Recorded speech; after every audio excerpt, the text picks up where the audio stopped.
Hey guys, Darren here. Welcome to Mayhem Country Living. Before you start watching the video, do me a favor. Hit that like and subscribe button because it makes Papa YouTube really happy. Actually, it helps us out a whole lot, all joking aside, with the algorithm and puts us a little bit higher in the ratings. Enjoy the video.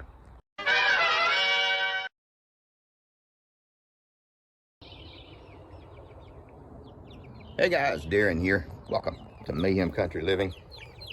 Chickens. That patch is because she is being loved on frequently. Just for those of you who do not know. She doesn't have mange. She is mange. She's been loved on a lot. I want to show you.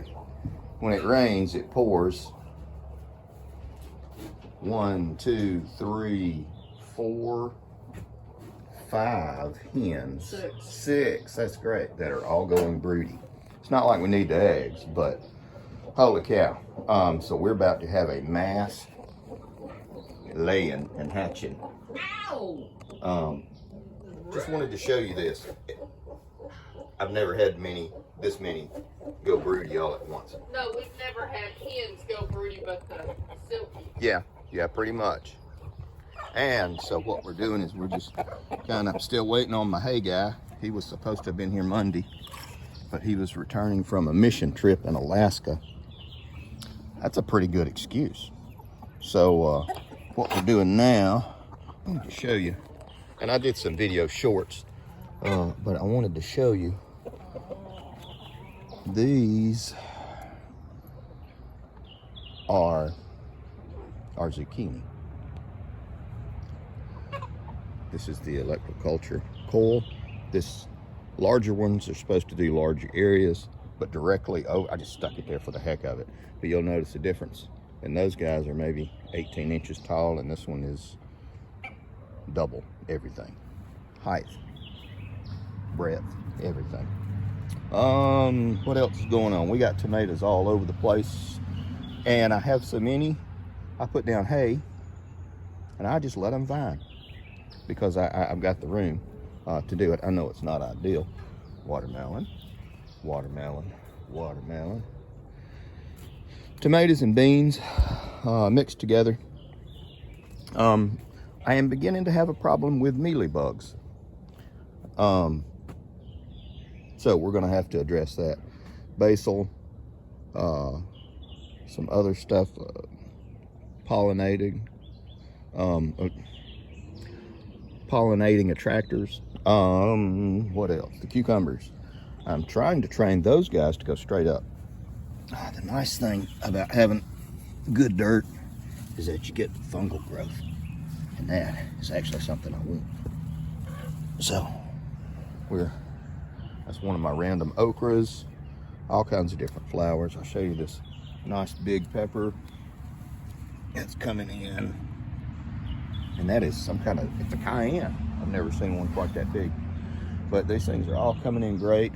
That's where the damn cat just got knocked over my corn again. But it's just something we're working on. Sweet potatoes, I've never done sweet potatoes before. That's what I'm dealing with. Yeah. You all right? You all right? Okay. So, this is all going along really well. And we will see how this does. This is a larger section, and I actually spaced everything out this year because I just didn't want to be so cramped. Now, I planted my tomatoes 2 feet apart. They say don't do it. And then in between everything, I planted geraniums and all kinds of different little attractors, zinnias, stuff like that, and then also planted beans. And so worst comes to worst, we'll have that area nitrogen fixed, and I'll rotate everything around. These are the broccoli. They're coming along really nice. One of the things I think that has helped so much is that I actually have them shaded in the afternoon, so they're only getting like 4 hours of sunlight, and this sun is crazy now. It is absolutely intense. That is another, that one is a cantaloupe. And I don't care if they all mix, it doesn't really matter. These are, a lot of these are just experiments that I'm kind of working out and doing. Tomatoes, ripe tomatoes. Squash is coming in famously, and we're getting a lot of activity. These guys are looking good. Here's another coal.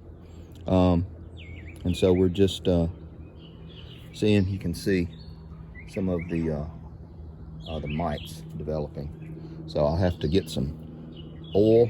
Here are the beans, finally. These are stringless green beans.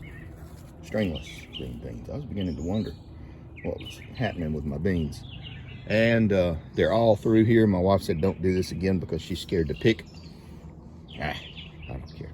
Of course, I've been bitten by snakes. So, rose bush is doing wonderfully. And tomatoes are 6 feet tall back here in this area. I think the fact that they're not getting the intense sunlight is a big help this year, because this is not the weather that we used to have. This is not the weather we used to have. Oh, tomatoes. Now, one of the things we do with our tomatoes, determinable and indeterminable tomatoes, I get a Wonder Bread bag, and then as we get tomatoes, we pick them as they're ripe, of course, put them in the bag, stick them in the freezer. When we get enough, say 5 bread bags full, then we start processing and canning them. That way we don't end up doing it by 1 and 2 quarts at a time. It's a time saver, and it's a lot easier for us. I'll show you one more thing, and then I've got to go. There's aloe vera perking back up. It was really mad. Tomatoes inside. The tomatoes inside the greenhouse, I hadn't even started using a greenhouse yet. I've just been so busy with my regular work. Sweet potatoes, purslane. Purslane's delicious. Rosemary, stuff that we cut and planted, and these are more cayenne. A friend of mine brought these from out of state and asked me to germinate them, and I've gotten 50 out of 71 sales. I don't plant all 72. I leave one open so I can just water directly in there without disturbing the soil. It's something that helps me out a lot. So that's what we're working on. Again, this is all a train wreck. I'm slowly moving everything over. Still going to do the hydroponics. I'm going to start doing that maybe after the first of the month, because it's really busy. I'm going to wrap it up because I'm just randomly talking and pointing. Anyway, take care of you people, guys.